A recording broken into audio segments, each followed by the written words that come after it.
नमस्कार श्रोते हो. श्राव्य कथा मराठी या चॅनलवरती आपले स्वागत आहे.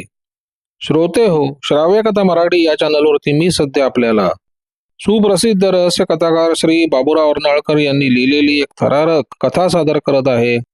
कथेचं नाव आहे काळ रात्रीचे रहस्य. या कथेचा पुढील भाग 6वा. लक्ष्मण पोलिसांच्या हातून कसा निष्ठून फरारी झाला हे कामूशेटनं पेपरमध्ये वाचलं. हा लक्ष्मण पेद्रूकडे काय करत होता? यालाच तर तिसरा साक्षीदार म्हणून नारायण आणि भगवानने खारच्या बँकेच्या कटात घेतला नसेल अशी त्याला शंका आली. त्यावरून एके रात्री त्यानं एक तरुण मुलगी संकटातून सोडून आणली. ती पॅरेललची मुलगी असावी असा संशय आला वगैरे प्रसंगाकडे त्याचं लक्ष गेलं. त्याला अजून संशय येत होता की ती मुलगी पॅरेलाचीच असावी. पण पॅरेलाल तर मेलेला होता. कदाचित त्याची मुलगी एकटी मुंबईस आली कशावरून नसेल. आली असल्यास त्याचा पत्ता कसा काढायचा? त्याला एक कल्पना सुचली आणि तो खारच्या बँकेच्या मॅनेजरकडे गेला. सध्या नवा मॅनेजर नेमला गेला होता. मागल्या दरोड्यात कामूशेटची कागदपत्र जाळली गेली त्याबरोबर मॅनेजरनं कामूशेटजवळ आपली दिलगिरी प्रदर्शित केली. कामूशेट म्हणाला, त्यामुळे माझी पंचाईत झाली आहे. पण सध्या पॅरेलाल नावाच्या इस्माचे तरी काही कागदपत्र आहेत का हे पाहता का? मला जरा जरुरीचं काम आहे. तपासाअंती मॅनेजरने नकार दिला. कामूशेटला हे उत्तर मिळणार हे जाणूनच त्यानं चौकशी केली होती. त्यानं ती चौकशी दुसऱ्या कारणाकरता केली होती. त्यामुळे ओघानं मॅनेजरकडून पॅरेलालबद्दल माहिती मिळण्याचा संभव होता. त्याच्या अपेक्षेप्रमाणे त्या मॅनेजरकडून कळले. पॅरेलाल नावाच्या इस्मानं एक नवीन अकाउंट उघडलंय. पॅरेलाल कुठे राहत होता वगैरे माहिती कामूशेटनं विचारून घेतली आणि तो बाहेर पडला. त्याच्या डोक्यात विचार घोळू लागले. पॅरेलाल खरा मेलेला नाही तर इथं येऊन त्यानं माझी मुद्दाम गाठ घेतलेली दिसत नाही. केवलदासचा माझा काय संबंध होता हे त्याला माहीत दिसते. तो मेला असता तर किती बरं झालं असतं. आता त्याला भेटावं तर तो हॉस्पिटलमध्ये. त्यानं आपल्या मुलीला मुद्दामून माझ्या पाळतीवर ठेवली असणार. लक्ष्मण तिचा साथी दिसतो. म्हणजे त्या दिवशी तिनं आणि लक्ष्मणनं बराच थाप्या दिल्या. आता हे प्रकरण निराळच झालेलं आहे. लक्ष्मणचं तोंड गप्प केलं तर पुष्कळ बरं होईल. पण तो तर फरारी झालेला आहे. तो जाणार कुठे? काही दिवस त्याला लपून काढले पाहिजेत. पॅरेलालच्या मुलीनं त्याला आश्रय दिला असणार. कामूशेटनं पॅरेलालच्या बंगल्याचा रस्ता पकडला.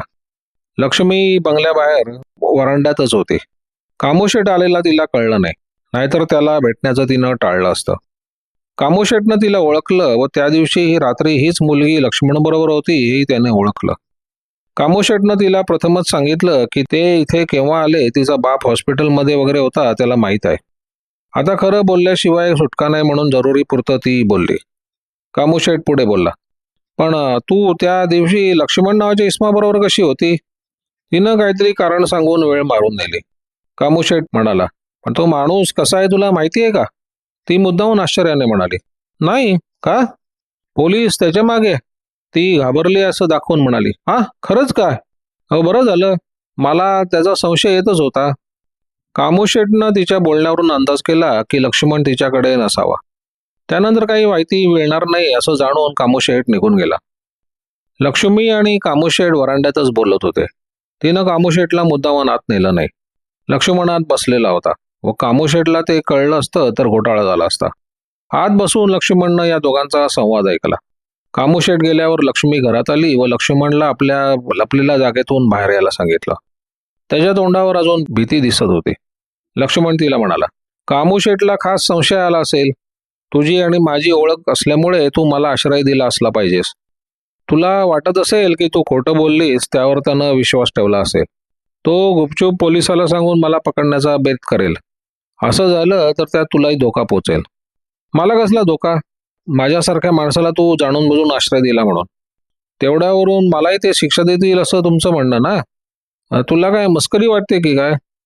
मी सर्व गोष्टीचा विचार करून तुम्हाला इथे ठेवलेला आहे. मी वाटेल त्या परिस्थितीला तोंड द्यायला तयार आहे.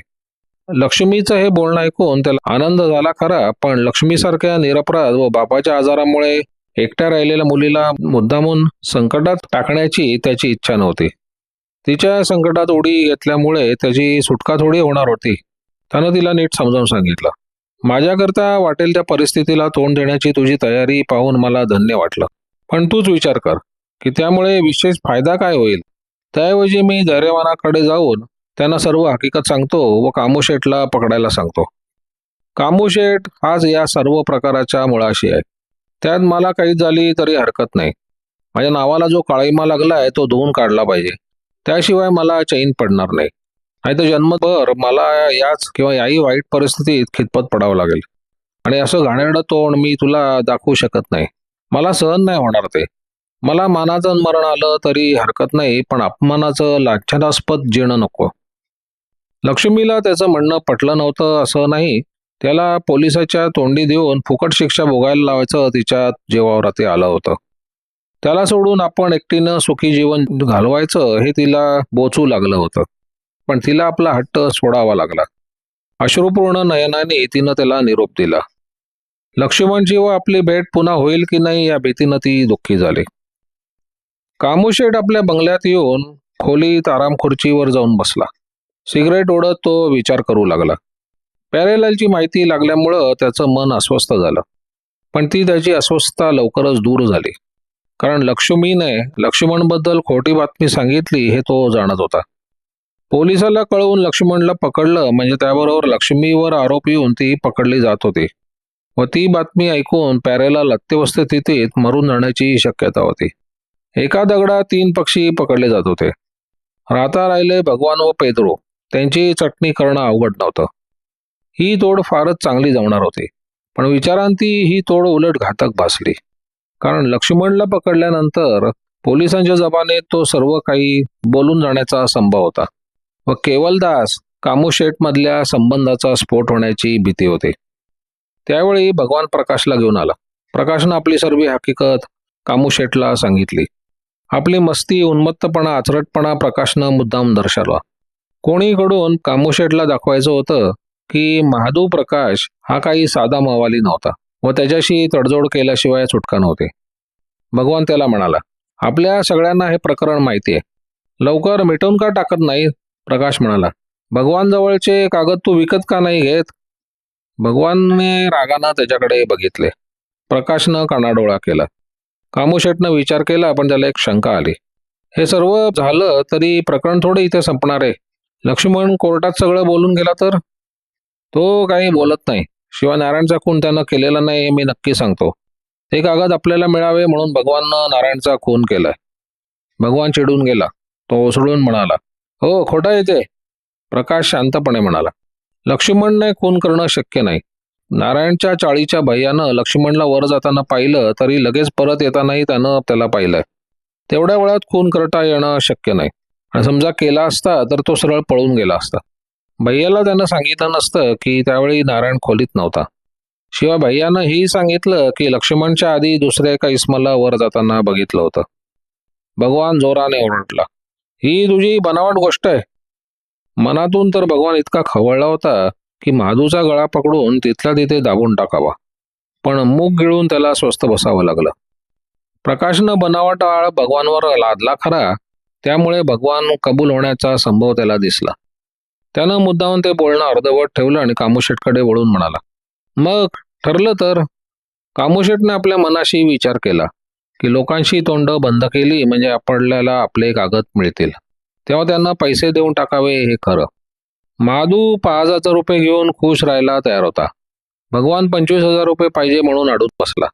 महादू म्हणाला, नाही, 25,000 रुपये नाही मिळणार.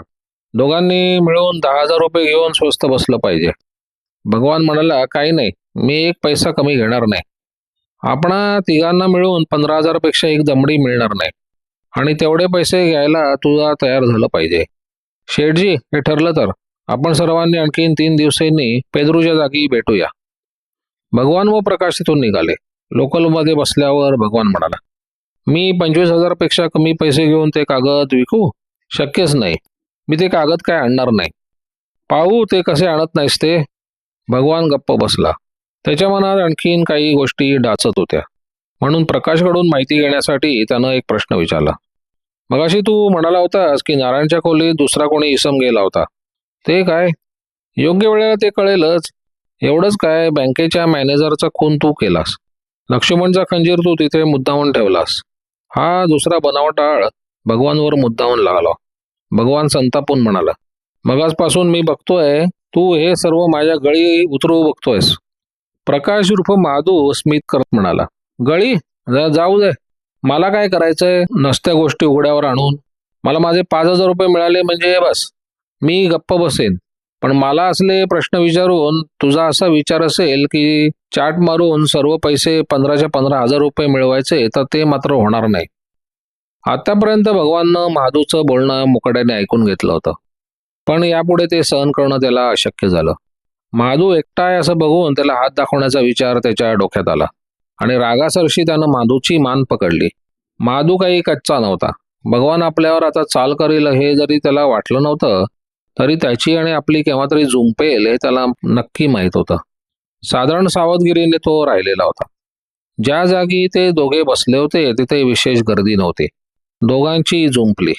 महादूनं प्रसंगावधानाने भगवानच्या हनवटीवर इतक्या जोराचा ठोसा दिला की भगवान खालीच पडला. त्याच्या तोंडून रक्त वाहू लागले. डब्यातले लोक घाबरले. कोणी त्यांच्यामध्ये जायला धजले नाही, कारण त्यांना कळून चुकले की हे मवाली आहेत म्हणून. भगवाननं पाहिलं की महादू दिसला तसा लेचापेचा नव्हता व त्याला भारी होता. खिशातला रुमाल काढून दाताजवळ धरून महादूला शिव्या देत कसा तरी उठला आणि समोरच्या बाकावर दूर जाऊन बसला. प्रकाशनं तेवढ्यावरच सोडून दिलं आणि मुकाट्यानं तो आपल्या जागी बसला. दोघांनी बडबड केली नाही. भगवान अधूनमधून रागानं महादूकडे बघत होता आणि शिव्या पोटपोटत होता. आपलं स्टेशन आल्यावर भगवान गाडीतून उतरू लागला. महादूनं त्याला बजावून सांगितलं, ठरल्याप्रमाणे 3 दिवसांनी भेटायचंय, ध्यानात ठेव. भगवान काही बोलला नाही. डब्यातले सर्व लोक प्रकाशकडे डोळे फाडून बघत होते. अट्टल मावाली वाटत होता तो. ग्रँट रोडला उतरून प्रकाश धैर्यवानाच्या घरी गेला व त्यानं घडलेली सर्व हकीकत सांगितली. त्यावर धैर्यवानांनी विचारलं, पण त्याच्यावर तू खुनाचा आळ का घातलास? प्रकाश म्हणाला, साहेब, माझ्या डोक्यात एक निराळाच डाव आला. असं पहा की लक्ष्मणच्या खोलीच्या मागे एक पाईप आहे. त्यावर चढून लक्ष्मणच्या खोलीतील खंजीर कोणीतरी पळवला. तो भगवाननेच असणार. बरं, लक्ष्मणनं आपली खोली रात्री 8 वाजता सोडली व 10 वाजता तो नारायण आणि भगवान बरोबर होता. 8 ते 10च्या दरम्यान लक्ष्मणचा खंजीर गेला. तेव्हा म्हटलं भगवानला दम देऊन त्याच्याकडून हे कबूल करायला लावावे, नाहीतर तसा तो काही कबूल करणार नाही व त्याच्याविरुद्ध आपल्याजवळ काही पुरावाही नाही. मग लक्ष्मणची सुटका करणं शक्य होणार नाही. धैर्यवानांना ही युक्ती बरी वाटली. प्रकाश पुढे बोलला, साहेब, एवढं करून उपयोग नाही. भगवानच्या गळी उतरवायचा आणखी खोटा पुरावा तयार केला पाहिजे. लक्ष्मण राहतो त्या ठिकाणी भैयाला लाच देऊन त्याच्याकडून आपण हे कबूल करून घेतलं पाहिजे. लक्ष्मणच्या बाजूच्या पण खालच्या मजल्यावर एक बिराडकरू राहत होता. त्यांनी भगवानला त्या दिवशी रात्री 8 ते 8:30च्या दरम्यान पाईपवरून वरती चढताना आणि खंजीर घेऊन उतरताना पाहिलं. धैर्यवान जरा स्मित करत म्हणाले, ते काम माझं. साहेबांना आपली युक्ती आवडली आणि ते आनंदाने पुढे काम करायला तयार झाले. हे पाहून प्रकाशला जरा बरं वाटलं. काम करायला त्याला आता हुरूप आला. निराळा वेश करून धैर्यवान ताडदेवच्या लक्ष्मणच्या जागी जाऊन भैयाला भेटले. भैयाला बनवायला व आपले काम करून घ्यायला त्यांना फारसा वेळ लागला नाही. शिवाय पैशाचा आमिष होतच. मधल्या धावपळीत बऱ्याचशा जागा खाली झाल्या होत्या. त्यापैकी एका जागेत शंकरराव धैर्यवानांचे एक नवीन नाव तिथे राहत होते असे सांगण्याचं भैयाने कबूल केलं. तसं बोलण्याची भैयाची वेळ आलीच तर त्याला त्यावेळी आणखीन 5 रुपये देण्याची धैर्यवानांनी कबुली दिली. काम फत्ते करून धैर्यवान परत आले. लक्ष्मण त्याच रात्री लक्ष्मीकडून निघाला होता, पण धैर्यवानांकडे अजून तो पोचला नव्हता.